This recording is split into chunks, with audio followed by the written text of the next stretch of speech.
dans sa pensée avant de voir la réalité. Tout ce que vous voulez de votre femme, ça doit commencer dans votre esprit.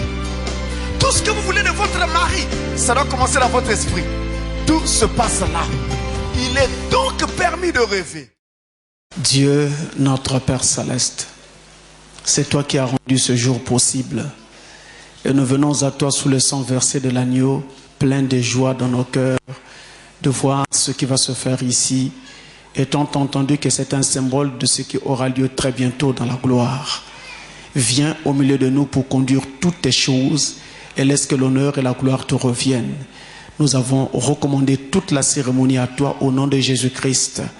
Bénis la lecture de la parole et tout mot qui pourra être dit à propos au nom de Jésus notre Dieu. Amen. Pendant que vous êtes debout, toujours un moment, nous allons ouvrir nos Bibles dans le livre d'Ésaïe au chapitre 29 et verset 8. Il est dit, nous lisons au nom du Seigneur Jésus, comme celui qui a faim rêve qu'il mange, puis s'éveille l'estomac vide, et comme celui qui a soif rêve qu'il boit, puis s'éveille épuisé et languissant. Ainsi en sera-t-il de la multitude des nations qui viendront attaquer la montagne de Sion. Amen. Dieu bénisse pour vous asseoir. Pendant que je suis en train de prendre un autre texte encore, toujours dans l'Ancien Testament, nous sommes dans le livre des Psaumes, Psaume chapitre 125, et le verset 1. Il est dit ici, ceux qui se confient en l'Éternel sont comme la montagne de Sion. Elle ne chancelle point et elle est affermie pour toujours. Amen. Alors que Dieu bénisse la parole que nous venons de lire et autour de laquelle nous allons trouver un petit mot à vous dire juste avant de bénir ce mariage. Je voudrais donc parler sur le fait de faire un rêve dans la vie. C'est-à-dire que je voudrais parler sur le fait que n'importe quel être humain est appelé à rêver et donc à projeter des choses qu'il pourra voir se réaliser demain ou un jour quelconque dans sa vie. Je vais donc parler au-delà du rêve. En parlant du rêve, je ne voudrais pas ici parler du rêve en tant que songe. Lorsque l'être humain est abandonné, fatigué sur son lit et qu'il se mette à faire des songes, qu'il rêve dans la nuit, voit des images et des images qui pourront se réaliser par la suite. Je ne parle donc pas de cela. Mais je parle du rêve en tant que faculté que Dieu a donnée à tout être humain sur la terre, et faculté donc qui lui permet de faire des projections dans son esprit, des projections sur des buts qu'il veut donc réaliser, qu'il veut atteindre, des projections sur des objectifs qu'il veut atteindre dans sa vie, des projections sur ce qu'il veut voir se faire dans sa vie. Et donc, il fait quoi? Il va donc commencer à assembler des images, à assembler des idées. Quelquefois, au départ, ce ne sont pas toujours des idées qui sont très nettes. C'est souvent des idées qui sont confuses. On ne sait pas trop à quoi mène cette pensée qu'on a en soi. Mais et pourtant, elle est là. Elle est en train de bouillonner en vous. Elle semble dessiner quelque chose. Mais vous ne percevez pas encore exactement ce qui est en train de se dessiner en vous. Et donc, ces pensées qui sont au départ confuses, qui sont au départ plutôt incohérentes, on ne sait pas trop où est-ce que ça mène.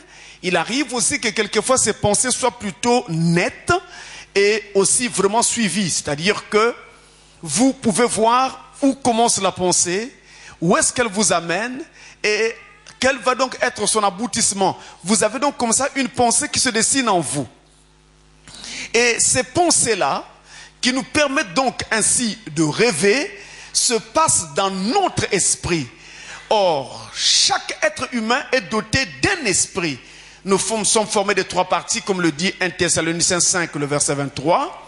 Le corps de chair dans lequel nous vivons, l'esprit humain qui nous fait raisonner et parler, et l'âme dans laquelle Dieu vient habiter lorsque vous êtes sauvés. Maintenant, les rêves dont je parle se passent au niveau de notre esprit. Ça se passe donc au niveau de notre pensée. C'est là que tout se dessine, c'est là en fait que tout prend vie. Et je voudrais vous inviter ici à regarder ce passage de la Bible qui est très très parlant. Dans le livre des Proverbes, au chapitre 16, Proverbes chapitre 16, le verset 30. Écoutez très bien, la Bible nous dit, « Celui qui ferme les yeux pour se livrer à des pensées perverses, celui qui se mord les lèvres a déjà consommé le mal. » Ce verset est très parlant. Lorsque vous fermez les yeux et que vous vous abandonnez à vos pensées, et la Bible ici parle des mauvaises pensées, alors ces pensées vont être amenées à la vie. Ces pensées deviendront réalité. En d'autres termes, on ne peut pas pécher avant que ce péché ne commence dans la pensée. On ne peut pas dire « j'ai soif, donnez-moi à boire » avant que vous n'ayez pensé dans votre esprit qu'il vous faut de l'eau. Et on ne peut pas arriver à l'acte avant de commencer par la pensée. La pensée vient avant l'acte. Et c'est dans la pensée que nous rêvons. Ainsi, tout ce qui se fait dans nos vies commence par la pensée. Ça commence dans notre esprit. La Bible ici parle des mauvaises pensées. Mais la règle s'applique également lorsque nous nous abandonnons à des bonnes pensées, à des pensées plutôt nobles. La même règle s'applique. Une fois que vous vous mettez à penser sur quelque chose, cette chose doit être amenée à la vie. Cette chose doit devenir une réalité. Et vous remarquerez même que dans la vie courante, vous ne pourrez pas injurier quelqu'un, à moins que cette personne ne vous ait énervé et ne vous n'ait posé un acte qui vous oblige à vous mettre en colère contre lui. Et alors, dans votre esprit, vous êtes aigri, vous vous dites, mais comment il peut me manquer ainsi de respect? Et vous sentez une pression au-dedans de vous qui vous dise, dis-lui quelque chose, afin qu'il sente que vous n'êtes pas d'accord avec lui.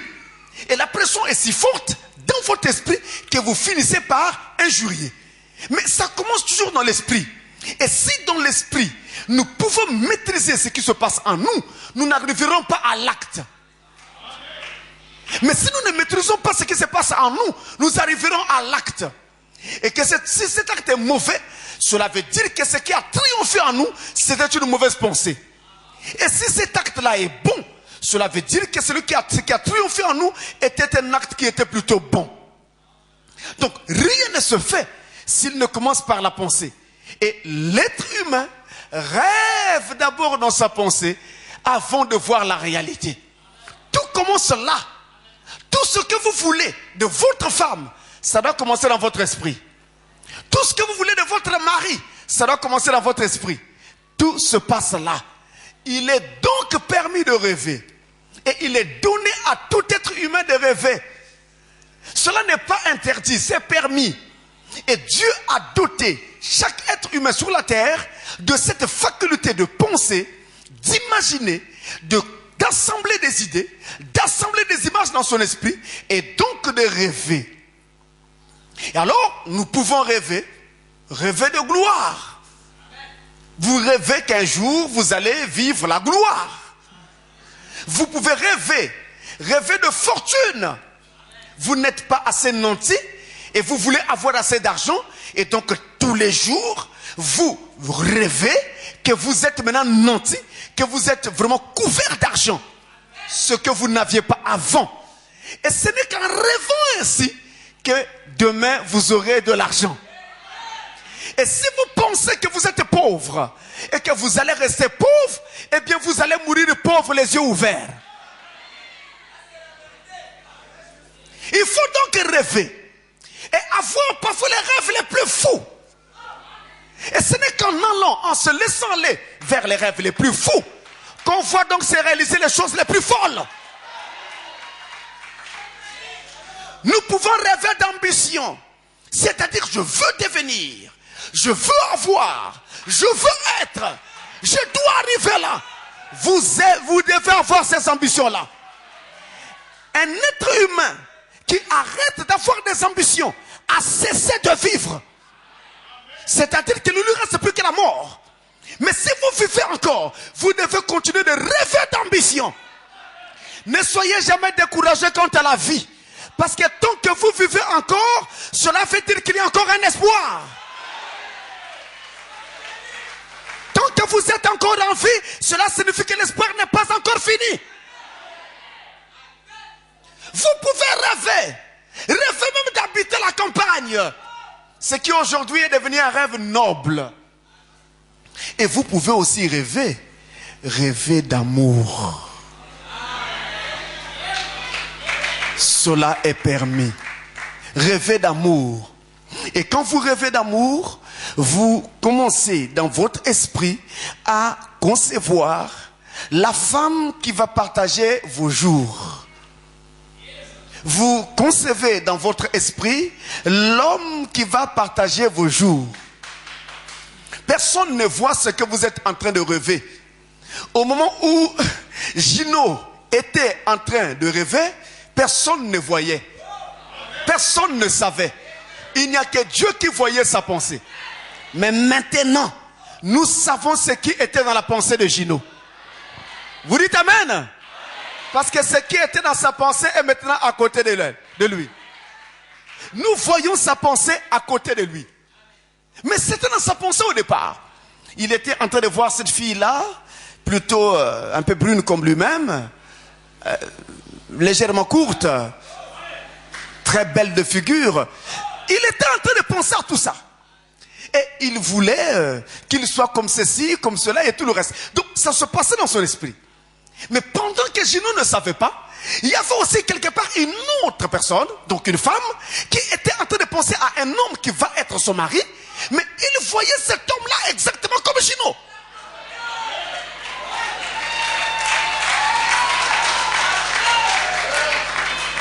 Et quand cette profondeur s'est levée du cœur de Gino, il y avait une autre profondeur dans le cœur de Séraphine pour répondre à cette profondeur-là.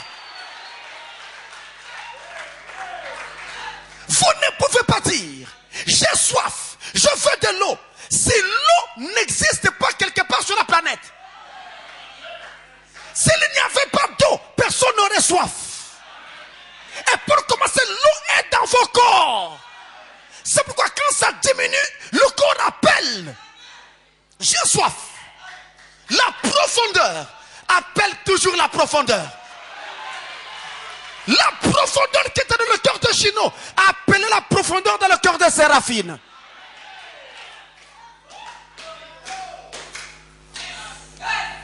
Et un jour, il y a eu une rencontre de ces deux êtres. Ça signifie qu'ils se voyaient de temps en temps, mais pas avec cette pensée. Mais le jour que chacun d'eux a décidé, il faut maintenant que je me marie, il croise l'autre, il y a un coup de foudre. Le cœur de frère Gino était troublé. Laissez-moi vous dire la vérité. Tout le temps quand il venait écouter la parole, en fait son cœur n'était pas trop sur la parole. De temps en temps, l'œil devait toujours regarder de l'autre côté. Pour voir si elle est là, si tout va bien.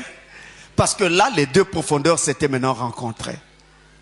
Et chacun d'eux pouvait voir prendre forme devant lui le rêve qu'il avait dans sa pensée.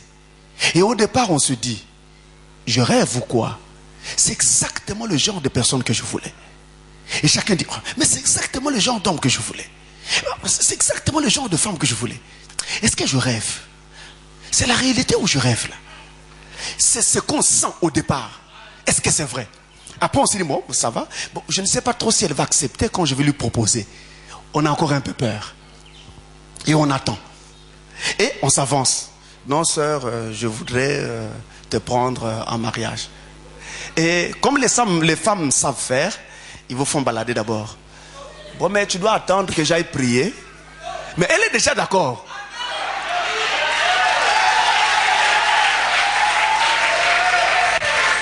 Mais elle te balade d'abord. il faut que tu attendes que j'aille prier. Moi, si Dieu me dit la même chose que toi, je viendrai te dire. Or, au fond, dans son cœur, dès la première rencontre, son cœur était convaincu. Il y a eu un tonnerre dans son cœur qui a fait qu'elle reconnaisse que c'est l'homme que je voulais. C'est le genre d'homme que je voulais. Et finalement, une fois que cela se réalise, la femme vient dire oui. Parce qu'on ne peut pas avoir un mariage s'il n'y a pas un oui venant premièrement de l'homme et ensuite un second oui venant de la femme. C'est le second oui qui est déterminant. Le premier oui a beau être là, mais si le second oui ne vient pas, il n'y aura pas mariage. Jésus-Christ a beau nous aimer. Jésus-Christ est mort pour nous sur le bord du calvaire. C'était son oui pour que nous devenions ses enfants. Mais tant que chacun de nous ne viendra pas pour dire Seigneur, je crois à ce que tu as fait pour moi, nous ne deviendrons jamais ses enfants. C'est le second oui qui est déterminant. Et au moment du mariage, comme c'est maintenant le cas, en fait, ils sont dans un rêve. Là où ils sont là, mais en fait, ils ne sont pas là. Et ils se demandent, est-ce que ce qu'ils vivent là, c'est la réalité ou c'est un rêve? Ils sont là. La tête continue à tourner. Est-ce que c'est la réalité? Est-ce que c'est un rêve? Moi, à côté de cette belle femme,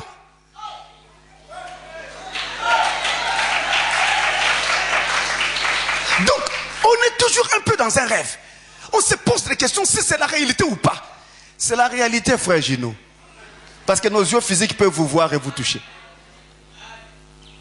Mais seulement, pendant que ce rêve que vous avez conçu dans votre esprit est en train de se réaliser, vous devez apprendre à aller au-delà du rêve. Le jour du mariage est toujours un jour de joie. Tout le monde est content. Il y a des cris, il y a des danses. On apporte des cadeaux. C'est tout le monde qui vous témoigne son affection, son amour, son attention. Seulement quand le mariage prend fin et que vous vous retrouvez tout seul dans votre maison, en ce moment-là, il faut commencer à vivre l'autre face du rêve. Là, vous allez au-delà du rêve. Le rêve est toujours bon. Surtout quand il est merveilleux et que vous voyez des belles images. Vous n'avez pas envie de vous réveiller. Vous auriez voulu qu'on vous laisse encore dormir pour continuer à rêver. Mais et pourtant, il faut bien que vous vous réveillez. Et c'est ce à quoi je voudrais plutôt vous inviter. Parce que tous les jours dans votre vie ne seront pas festifs comme maintenant.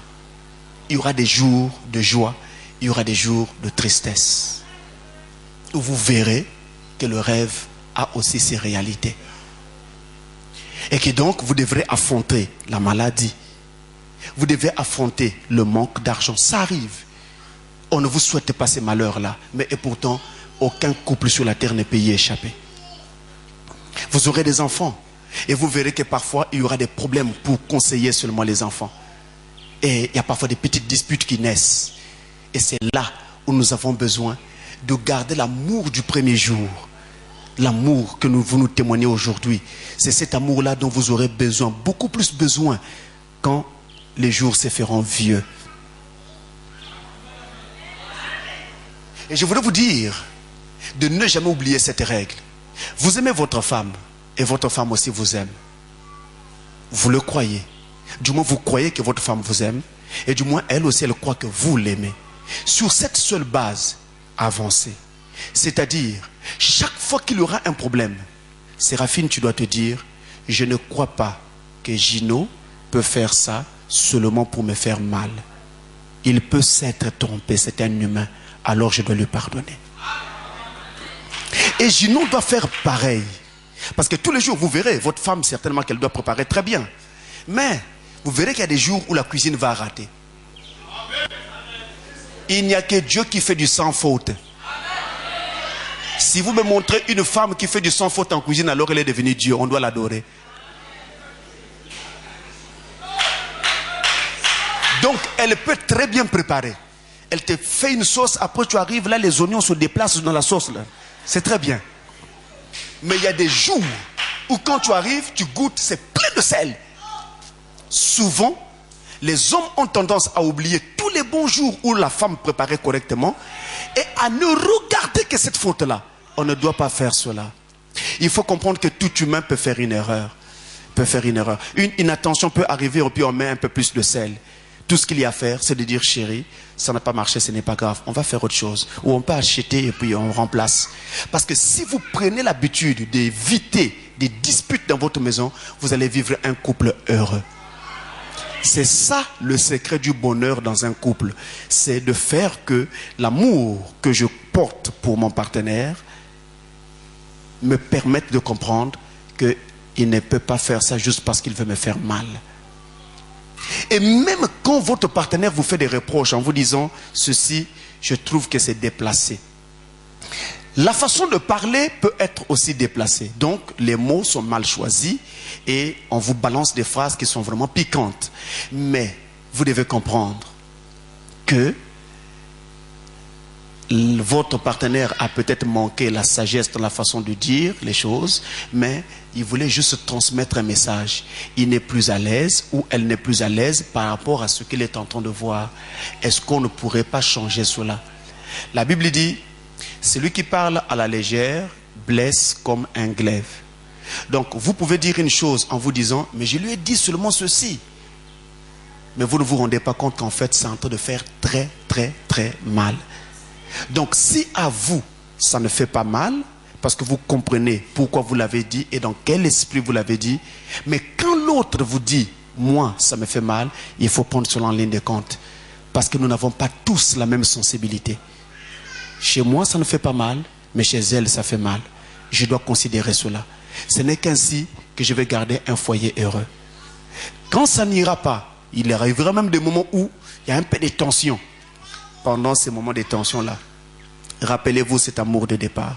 Et dites-vous, c'est ma femme, je l'aime. Banalisons ça, passons.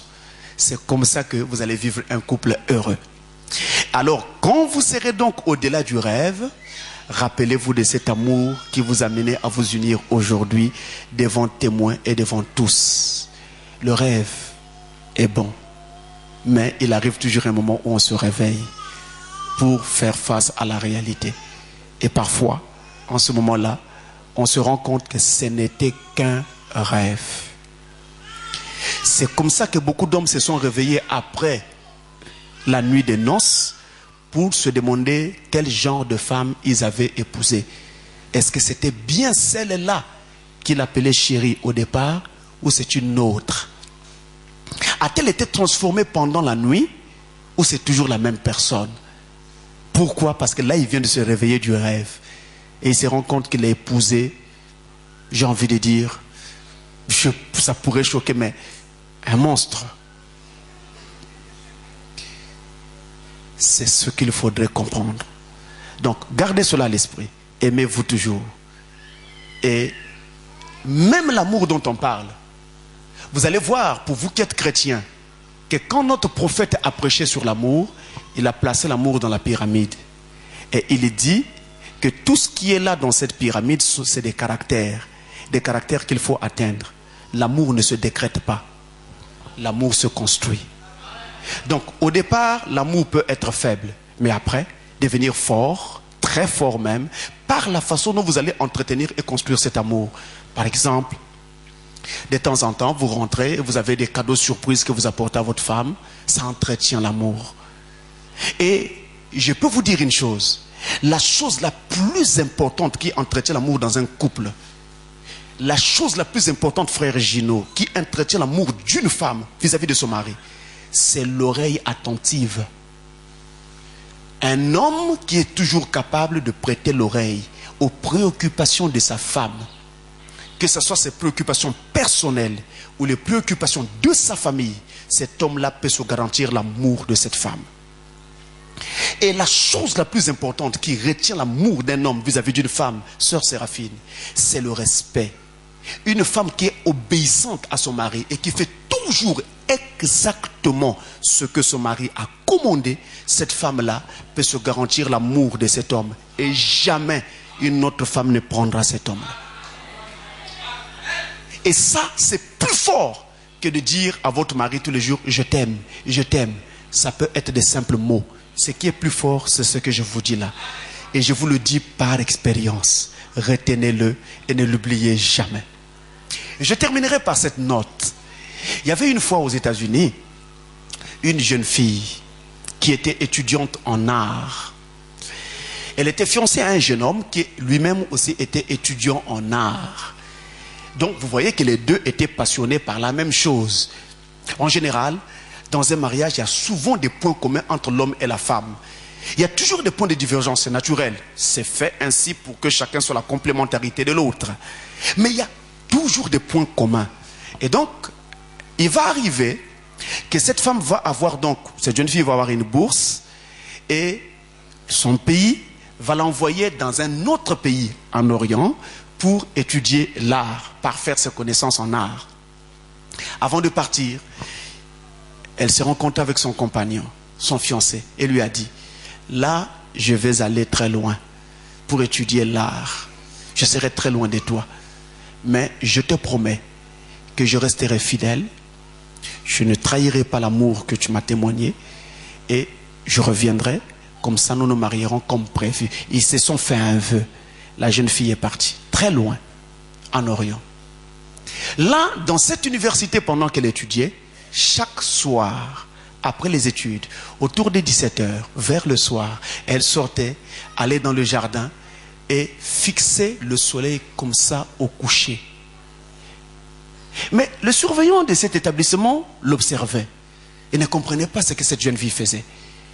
Il pensait que cette jeune fille devait peut-être être une adoratrice du soleil ou une adepte d'une certaine religion. Finalement, c'était un peu trop. Alors il a décidé de briser la glace et de chercher à savoir qu'est-ce qu'il en était. Il se rapproche de la jeune fille et lui demande: jeune fille, qu'y a-t-il? Pourquoi tous les soirs vous devez venir vous tenir ici et fixer au loin le soleil à son coucher? Qu'y a-t-il avec vous? Y a-t-il quelque chose qui vous dérange? Il dit: non, mais je voudrais vous dire quelque chose. Il dit: vous voyez ce soleil là-bas? Il dit: oui, je vois. Il dit: eh bien, c'est qu'au-delà de ce soleil-là, il y a ma patrie. Et dans cette certaine patrie, il y a un certain état. Donc une région. Et dans cet état-là, il y a une certaine ville. Et dans cette ville-là, il y a une certaine maison. Et dans cette certaine maison, il y a un jeune garçon qui vit là-bas. C'est mon fiancé. Avant que je ne vienne ici, nous étions promis mariage. De temps en temps, il m'appelle au téléphone. Il m'écrit. Mais la seule façon pour moi de me sentir vraiment plus près de lui, c'est quand je viens ici. Et que je peux regarder au loin en rêvant qu'un jour, il y aura un gros oiseau qui viendra me prendre sur ses ailes et me ramènera vers mon époux afin que nous puissions nous marier. Et là, dans ce pays, il est tenté de construire la maison dans laquelle nous allons habiter.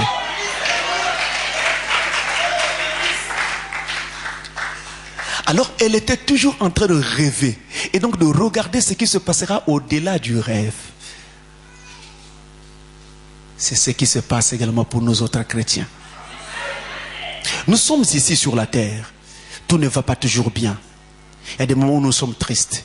Il y a des moments où nous sommes heureux. Mais il me semble que sur la terre, il y a plus de moments de tristesse que de moments de joie. Et de temps en temps, il nous arrive de nous arrêter et de regarder au-delà du rideau du temps. Et de regarder au-delà des nuages, au-delà de tout, où il y a une certaine ville, la Nouvelle Jérusalem. Et dans cette Nouvelle Jérusalem, il y a un palais. Et dans ce palais, il y a un homme. Et cet homme-là et nous nous sommes promis mariage. Et nous sommes en train de rêver à ce jour où il y aura donc un oiseau qui viendra nous prendre sur ses ailes. La mère aigle. Et nous amener vers notre époux. C'est ce que le rêve qui se réalise ce soir nous rappelle. Que le Seigneur vous bénisse.